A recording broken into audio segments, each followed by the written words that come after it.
بہت ہی اچھے الفاظ۔ شیطان کی انسان پر کی گئی ساری سرمایہ کاری اس وقت مکمل طور پر ڈوب جاتی ہے جب بندہ سچی توبہ کر کے اپنے رب کے در پر جھک جاتا ہے۔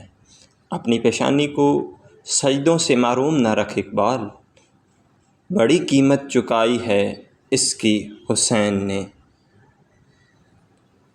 نبی کریم صلی اللہ علیہ وسلم نے فرمایا، تو جس چیز کو بھی اللہ کے ڈر کی وجہ سے چھوڑے گا، اللہ تعالیٰ تجھے اس سے بہتر عطا کرے گا۔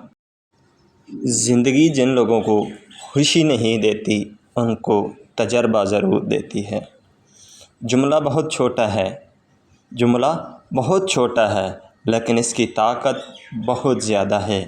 اللہ تعالیٰ کی طرف آ جاؤ اس سے پہلے کہ اللہ تمہیں اپنی طرف بلا لے۔